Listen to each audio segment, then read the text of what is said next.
Alright, in this video guys ay tuturo ko sa inyo kung paano nga ba natin i-contact yung live chat support sa Shopee. So, ayan guys, madali ang tutorial lang to. Pero ang una mong gagawin ay syempre i-update mo muna yung application mo dito sa Play Store. Okay, so update mo muna. Pag na-update mo na guys, open lang natin. So, open lang muna natin yung Shopee application natin. At syempre, mapupunta tayo dito sa dashboard natin, di ba? So, ang gagawin mo lang, click mo lang tong me. Okay? So dito guys, mapupunta naman tayo dito. So scroll down lang kayo dito. So pag na-scroll down mo na dito, under sa support, meron kayong makikitang help center tsaka chat with Shopee. Okay? Pag pinindot mo itong chat with Shopee, hindi ka ma-redirect agad dun sa live chat agent nila. Okay, so as you can see, ayan guys, oh. So halimbawa, meron tayong mga katanungan. Sabihin natin cancellation request, meron tayong ipapa-cancel. So ngayon, tinatanong ni Shopee kung ikaw ba ay buyer or seller. So syempre, ginagamit ko itong Shopee na dito ako bumibili ng mga products. So ako ay isang buyer. So pag pinindot mo yung buyer, may mga recommendation pa since gumagamit sila ng AI. So sabihin na natin, ano tong naka-cancel dito. So sabihin natin, like for example guys, ito guys, itong completed, itong headset. Okay? So, 'di ba? So this order is tagged as completed when you click order receive. So ngayon, pindutin naman natin 'to, 'di ba?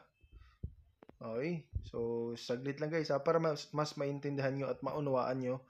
So ayan, merong mga ganyan. Tapos pag meron tayong tanong dito, please help me. Naka-AI pa rin.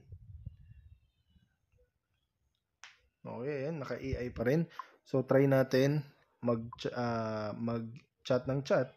So, ayan guys, meron tayong makitang looks like you need more help, would like to chat with live chat agent.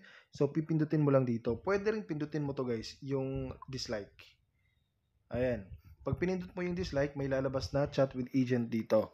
Okay? So, pwede kang mag-chat ng chat. Pwede ka rin mag-dislike. Kahit ano guys, kahit ito guys. Okay, like for example ito. Unsuccessful pick up, mga ganyan. Tapos pag may may hinihinging thumbs up tsaka dislike, mag-dislike ka lang para lalabas yung chat with agent. So try naman natin tong live chat. Kung lalabas ba. So ayun guys, lalabas pa rin na chat with an agent. So pindutin mo lang yung chat with an agent. Tapos, ayan, under dito, sabihin na natin yung sa Shopee delivery natin. Okay?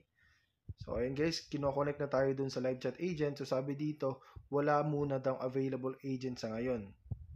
Okay? Under dito. Pero, sa ibang mga options dito, may possibility na merong mga agent.